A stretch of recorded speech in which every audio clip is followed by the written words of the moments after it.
வணக்கம். Welcome to கதை திரட்டு audio books. இந்த வீடியோவில் நம்ம என்ன கதை கேட்க போகிறோம்னா, மனப்போக்கு சிறுகதை. நம்ம சேனலை இது வரைக்கும் சப்ஸ்கிரைப் பண்ணாதவங்க சப்ஸ்கிரைப் பண்ணுங்க. பக்கத்தில் இருக்கிற பெல் ஐகானை கிளிக் பண்ணி ஆல்ங்கிற ஆப்ஷனை ப்ரெஸ் பண்ணுங்க. ஸோ தட் நான் போடுற கதைகளை உடனுக்குடனே நீங்கள் கேட்கலாம். வாங்க கதைக்குள்ளே போகலாம். குளித்துவிட்டு அப்பா வருமுன் நழுவி விட வேண்டும் என்று பரபரத்து கொண்டிருந்தான் சுரேஷ். அவன் அவசரம் குழாய்க்கு தெரிய நியாயமில்லை. காலையில் எல்லாம் காற்றாய் ஊதிவிட்டு சற்று முன்தான் தண்ணீர் விட ஆரம்பித்திருந்தது. தண்ணீர் வராமல் சமையல் நடக்காது என்று கை விரித்து விட்டிருந்தாள் அம்மா.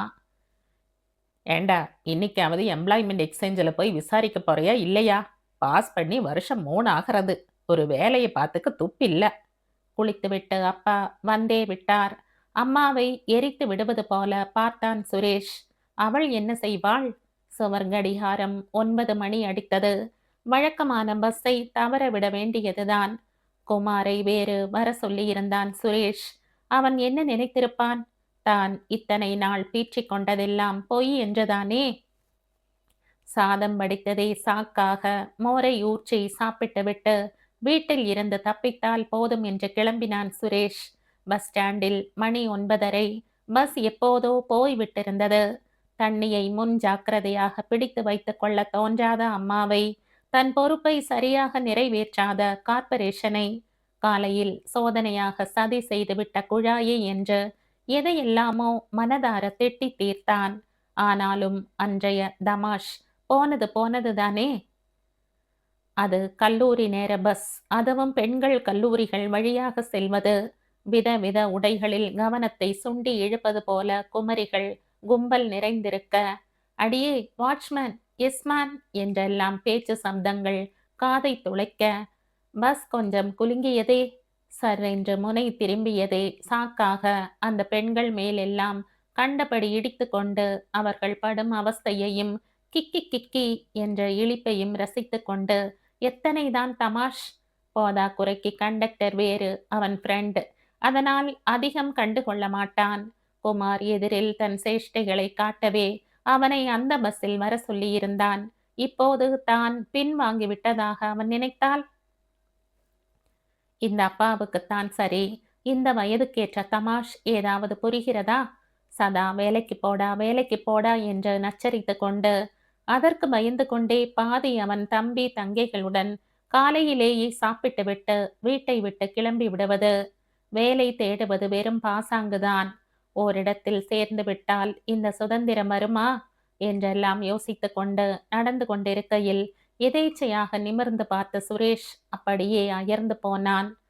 டாப் போட்ட சைக்கிள் ரிக்ஷாவில் மடி மீது கட்டு புத்தகத்துடன் உட்கார்ந்திருந்த பெண் அவன் பார்வையை அப்படியே கட்டி போட்டாள்.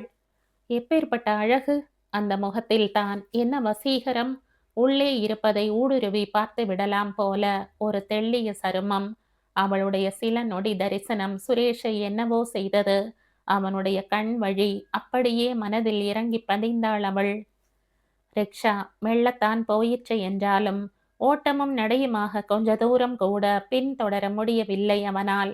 எப்பேற்பட்ட சந்தர்ப்பத்தை நழுவ விட வேண்டியதாயிற்று! எரிச்சலாய் வந்தது. ஒரு சைக்கிள் இருந்தால் என்று யோசித்தான். கையில் புத்தகத்தை பார்த்தால் கல்லூரி மாணவியாய் தோன்றுகிறது. எந்த காலேஜ் என்றாவது தெரிந்து கொண்டிருக்கலாம். மெல்ல மெல்ல ஆசை வேர் விட்ட போது சைக்கிளின் அவசியம் பூதாகாரமாய் உருவெடுத்தது. அந்த நிமிடம் 9:30 மணி பஸ்ஸும் அந்த குமரி கும்பலும் அலுத்து விட்டது. இப்போது இவளே அவன் மனதை ஆக்கிரமித்து கொண்டாள். இவளை பின் தொடர வேண்டும். அதற்கு ஒரு சைக்கிள் வேண்டும். என்ன செய்வது? அப்பாவிடம் கேட்டால் என்ன பதில் வரும் என்று நன்றாக தெரியும். ஆனாலும் சைக்கிள் கண்டிப்பாய் வேண்டும். யோசிக்க யோசிக்க ஒரே வழிதான் தென்பட்டது சுரேஷுக்கு. மறுநாள் அம்மா கழற்றி வைத்திருந்த மோதிரத்தை காணவில்லை என்று வீடு 2 பட்டது. கல்லுளி மங்கனை போல வெறுமே நின்று கொண்டிருந்தவன் சுரேஷ் மட்டும்தான். மோதிரம் மறைந்த விதம்தான் அவனுக்கு தெரியுமே. நினைத்த கையோடு குமார் மூலமாக தேடிய செகண்ட் ஹேண்ட் சைக்கிளுக்கு விலை கொடுப்பதற்காக அவன்தான் நேற்றே அதை கடத்தி விட்டிருந்தானே. ஒரு வழியாக மோதிர கலாட்டா ஓய்ந்தது. இனி தகராறு வராது என்று தோன்றிய பின் சைக்கிளை வீட்டுக்கு கொண்டு வந்தான் சுரேஷ். அவன் வீட்டு வாயிலில் சைக்கிளை விட்டு இறங்கும் போதே அப்பா கதவருகில் நின்று கொண்டிருப்பதை கவனித்து விட்டான். தூக்கி வாரி போட்டாலும் அந்த சமயத்தில் பின் வாங்க முடியவில்லை. அவர் பார்த்து விட்டார். ஏதடா இது சைக்கிள்? என் ஃப்ரெண்டுதுப்பா. அவன் வெளியூருக்கு போறான். அவங்க அப்பாவுக்கு டிரான்ஸ்ஃபராம். இதையும் எங்க தூக்கிண்டு போறதுன்னு என்கிட்ட விட்டு பார்த்துக்க சொல்லியிருக்கான். எத்தனை நாளைக்கு? ஏன் அவனே வித்துட்டு போறது தானே? ட்ரை பண்ணாம்ப்பா, முடியல. நாம வாங்கிக்கலாம்ப்பா. உருப்படியா ஒரு வேலையை பார்த்துக்கோ. ஒத்தையாசையா இருக்கும்னா கேட்கறதில்ல. சைக்கிள் வாங்குறாராம் தொர. ஊர் சுத்த இன்னும் ஏதுவா இருக்கும்னா? சரியான இடத்தில் குத்தி விட்டார் அப்பா. அப்புறம் 2 நாளைக்கு ஒரு முறை, ஏண்டா உன் ஃப்ரெண்ட் என்ன லெட்டர் கூட போட காணோம்? சைக்கிளை என்ன பண்றதா உத்தேசம்? நீயோ இதான் சாக்குன்னு வீட்லயே தங்காம சுத்தின்னு இருக்க என்று விடாமல் கேட்டுக்கொண்டிருந்தார்.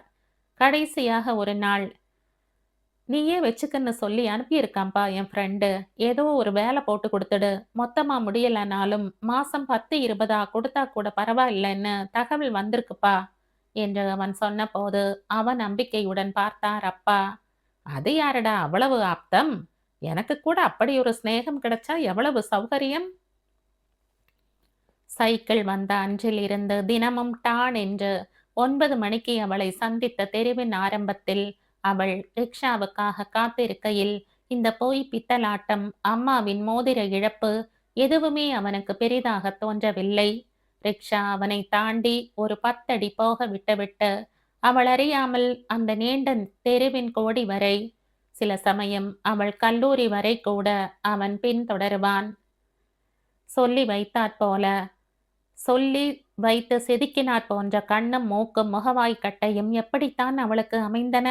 அணு அணுவாய் அங்க அங்கமாய் ரசிக்கலாம் போல் ஒரு உடல்வாகு. அந்த தெருவே ராஜபாட்டையாய், சைக்கிள் ரிக்ஷாவே மூடு பல்லக்காய், பழங்கால ராஜா ராணி கதைகளில் வருவது போல தான் வெற்றி கொண்ட காதலியை நகருக்குள் பவனி அழைத்து வரும் அரசிளங்குமரனே தானாய்.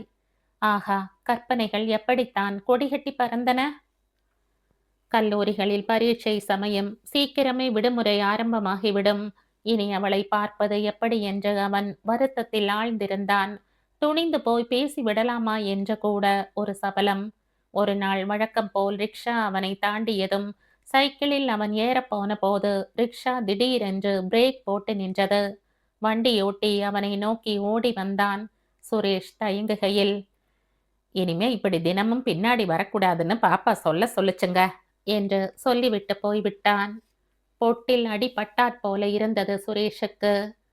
அவள் அவனையோ அவன் பின் தொடருவதையோ கவனித்திருப்பதே அப்போதுதான் தெரியும். ஏனோ உடல் சற்று கூசியது. ஒருவாறு சமாளித்து கொண்டு சைக்கிளில் ஏறி வேகமாக மிதித்தான். அநேகமாக தெருக்கோடிக்கு போய்விட்டிருந்த ரிக்ஷாவை துரத்தினான். அதை தாண்டியதும் வேகத்தை மட்டுப்படுத்தி திரும்பி சாரி என்று உரக்க கத்திவிட்டு பஞ்சாய் பறந்தான். நேராக வீட்டில் நுழைந்த போது அம்மா ஆச்சரியத்துடன் பார்த்தாள். என்றுமே அவன் போன சுருக்கில் அவ்வளவு சீக்கிரம் திரும்பி வந்ததில்லை. ஏண்டா, உடம்பு கிடம்பு சரியில்லையா என்று கேட்டாள். அவன் பதில் சொல்லாமல் கேமரா உள்ளில் போய் கதவை சாத்திக் கொண்டான். வீடு நிசப்தமாயிருந்தது. சொந்து, ரமா, சீனு, நீலா எல்லோரும் பரீட்சைக்கு போயிருந்தனர். அவன் சத்தம் வராமல் கொஞ்சம் அழுதான். இனி அந்த தெரு பக்கமே போவதில்லை, அவளை பார்ப்பதில்லை, பின் தொடருவதில்லை என்று முடிவு செய்தான். எல்லாம் இவ்வளவுதானா என்று மனம் சலித்தது. அந்த சைக்கிள் வாங்கப்பட்ட கஷ்டம் காணாது. எத்தனை சிரமம், போய் பித்தலாட்டம், நண்பனிடம் எவ்வளவு கெஞ்சல், அப்பாவிடம் எத்தனை தொங்கல், அம்மாவின் அந்த மோதிர இழப்பு. நினைக்க நினைக்க பெண் பிள்ளையைப் போல் கண்களில் கரகரவென்று நீர் கொட்டியது. சுமார் 6 மாதங்கள் இருக்கும். அவன் அவசியம் இருந்தால் ஒழிய சைக்கிளை தொடுவதையே நிறுத்திவிட்டான். ஒரு நாள் குமாரின் வீட்டுக்கு போய்விட்டு நுங்கம்பாக்கம் வழியாக திரும்பி வருகையில் சடார் என்று பிரேக் போட்டாற் போல நின்றான் சுரேஷ். எதிரே அந்த ரிக்ஷாவில் வருவது அவளா? அவளா? சட்டென்ற பக்கத்தில் இருந்த பஸ் ஸ்டாண்டின் மேல் சாய்ந்து நின்று கொண்டு கவனித்தான். நிதானமாக வந்து பஸ் ஸ்டாண்டுக்கு எதிரே இருந்த அந்த பெரிய பங்களாவில் நுழைந்த ரிக்ஷாவில் இருந்தது அவளேதான், சந்தேகமே இல்லை. எத்தனை கும்பலிலும் அவன் அந்த முகத்தை அடையாளம் கண்டு கொள்வானே. இதுவா அவள் வீடு? அவன் மலைத்து போனான். அடே அப்பா! இந்த வீட்டு பெண்ணையா நாம் பின்தொடர்ந்தோம்? அவன் வியப்பு அடங்கும் முன்னே, அதனால் என்ன? என்றும் தோன்றியது. அவனுடைய பழைய செகண்ட் ஹேண்ட் சைக்கிள் இல்லாமல் புத்தம் புது ஹோண்டாவில் பின்தொடர்ந்திருந்தால் ஒருவேளை பல்லை இளித்திருப்பாளோ? இப்போது அவள் வீட்டு முன்னாலேயே வளையமிட்டால் என்ன சொல்வாள்? நான் வசிக்கும் தெருவில் நடமாடக்கூடாது என்றா? தெரிந்து கொள்ளாமல் முடியாது போல் இருந்தது. பஸ் ஸ்டாண்டை விட்டு அகன்று வந்தான் சுரேஷ். அவள் வீட்டெதிரில் நடை பயின்றான். தெருவில் மற்றவர்கள் தப்பாக நினைக்கக் கூடாதே என்று மூலை பூத்தில் ஒரு சுவை ஊட்டிய பால் குடித்தான். அரை மணிக்கு 1 மணி நேரம் ஆயிற்று. அவள் கண்ணில் படவில்லை. மாடி, பால்கனி, வராந்தா என்று கண்ணில் படக்கூடிய இடங்களை எல்லாம் அவன் பார்வை அலசி அலுத்தது. உள்ளே போனவள் வரவே இல்லை. சோர்ந்து போய் வீடு திரும்பினான் சுரேஷ். மறுநாளில் இருந்து அவனுடைய அட்டவணையில் பெரும்பகுதியை நுங்கம்பாக்கமே நிரப்பிக் கொண்டது. அவள் வீட்டெதிரே பஸ் ஸ்டாண்ட் வேறு வகையாக கிடைத்தது. தினமும் அவள் தரிசனமும் கிடைத்தது. அவன் எண்ணங்கள் சதா அவளை வளைய வந்தன.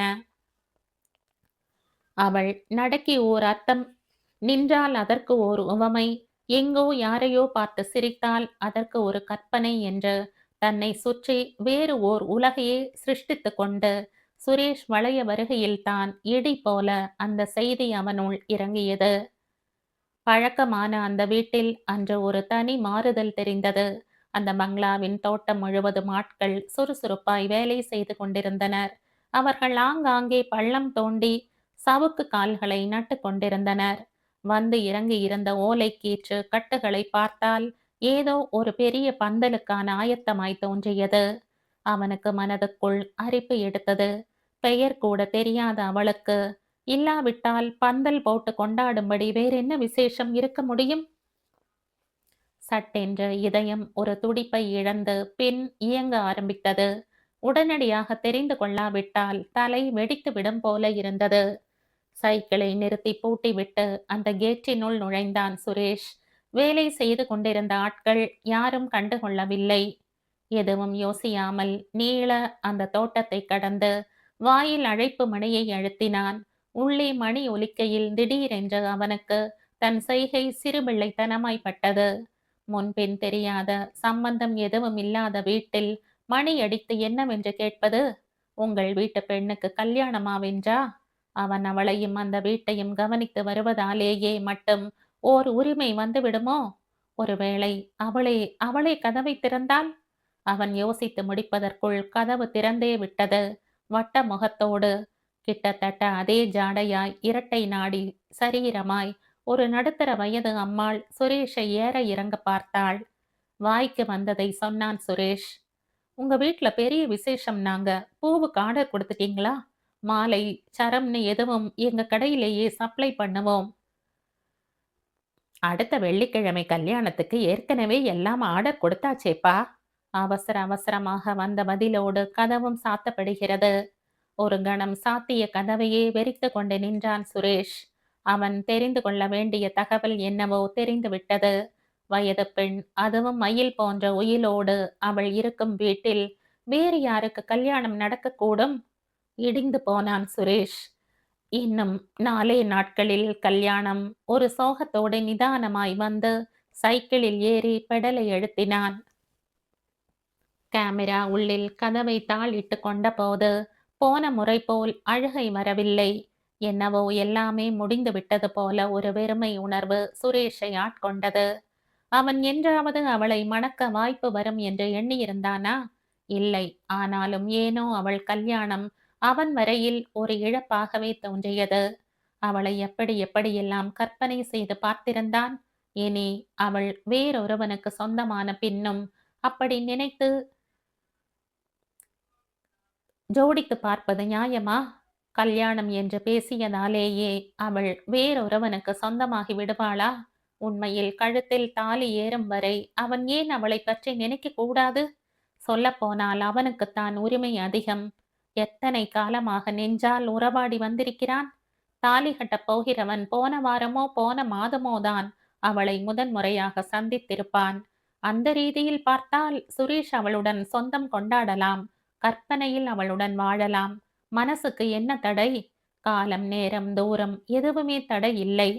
எல்லாவற்றையும் கடந்து செல்ல வல்லது அல்லவா மனம்?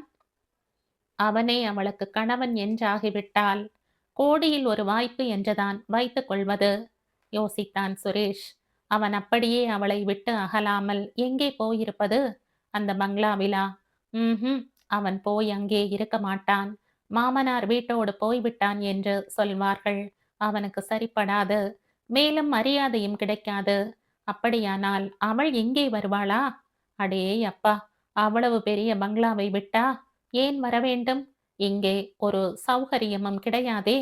அவளோ செல்லமாய் செல்வத்தில் பிறந்து வளர்ந்தவள். அதனால் ராமன் பின்னால் சீதை காட்டுக்கு போகவில்லையா? யோசிப்பதை நிறுத்திவிட்டு தலையை தூக்கி தன்னை சுற்றிலும் அறையை பார்வையிட்டான். 10க்கு 10 சதுரமான அறை. சுரேஷின் முகம் கருத்தது. இந்த பொந்திலா அவள் வந்திருப்பாள்? அவர்கள் பாத்ரூம் கூட இன்னும் பெரியதாக, இன்னும் நன்றாக இருக்கும். மறுபடியும் சொல்லத் தெரியாத வெறுமையில் மனம் காலியாகிறது. அடுத்த 3 நாட்களும் இப்படியே தவித்தான் சுரேஷ். தன் மனதை இப்படி முழுமையாக ஆக்கிரமித்துக் கொண்ட அவளுக்கு அவனால் செய்யக்கூடியது ஒன்றுமில்லை. அவளுடைய பெயர் கூட அவனுக்கு தெரியாது. என்றோ அவன் தன்னை சைக்கிளில் பின்தொடருவதை கவனித்து தடுப்பதை தவிர அவளுக்கு அவனை பற்றி எதுவுமே தெரியாது. இந்த நிலையில் அவன் இப்போது என்ன செய்ய முடியும்? ஓடி சென்று அவள் காலில் விழுந்து சரணாகதியாக முடியுமா? அல்லது அனுமனை போல தன் நெஞ்சை பிளந்து காட்டி தன்னை நிரூபணம் செய்து கொள்ள முடியுமா? வேதனை கவ்வுகிறது. வெள்ளிக்கிழமை காலை அவளுக்கு கல்யாண நாள். பொறுக்க முடியாமல் நுங்கம்பாக்கத்துக்கு விரைந்தான் சுரேஷ்.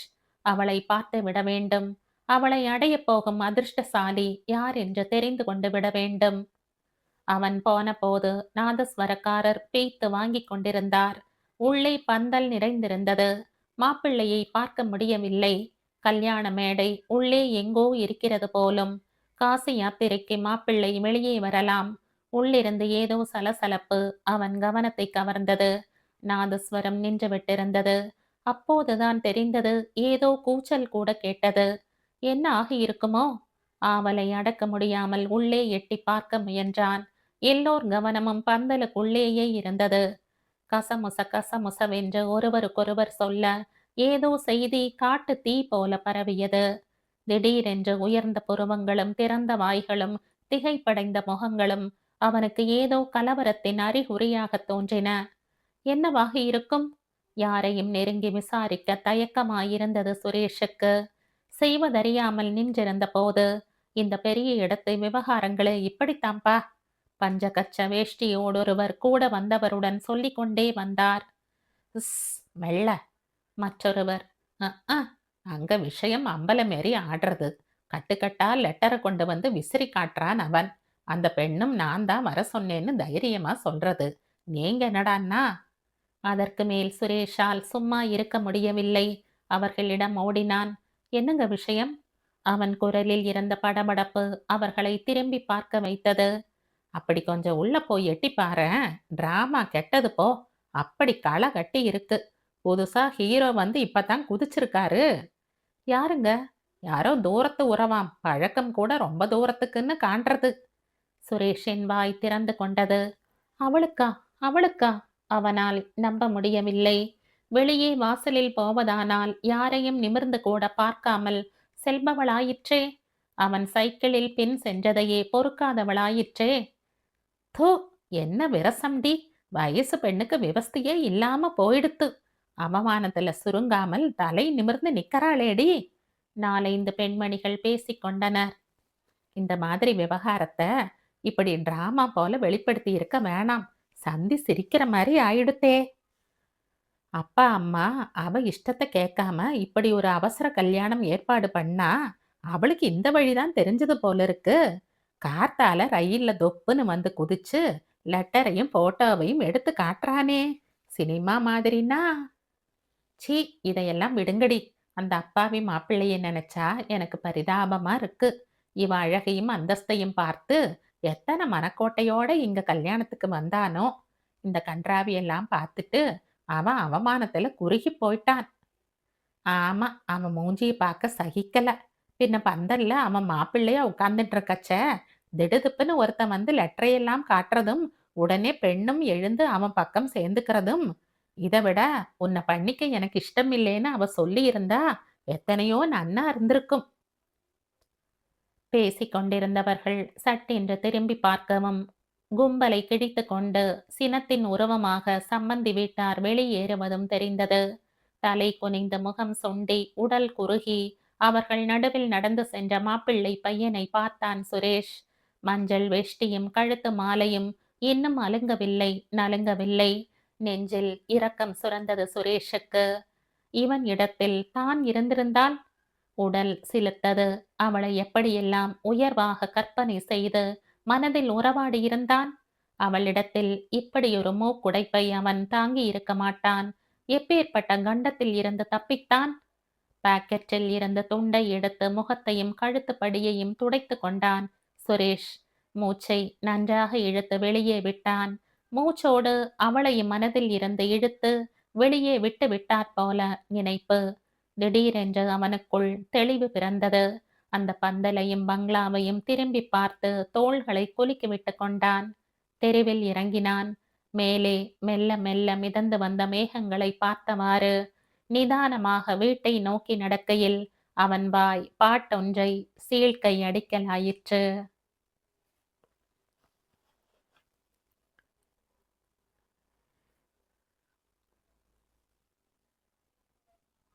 இதோடு இந்த கதை முடியுது. இந்த கதை உங்களுக்கு பிடிச்சிருந்தா லைக் பண்ணுங்க, ஷேர் பண்ணுங்க, சப்ஸ்கிரைப் பண்ணுங்க. மற்றும் ஒரு இன்ட்ரெஸ்டிங்கான கதையோட அடுத்த வீடியோல சந்திப்போம். பாய். Thank you.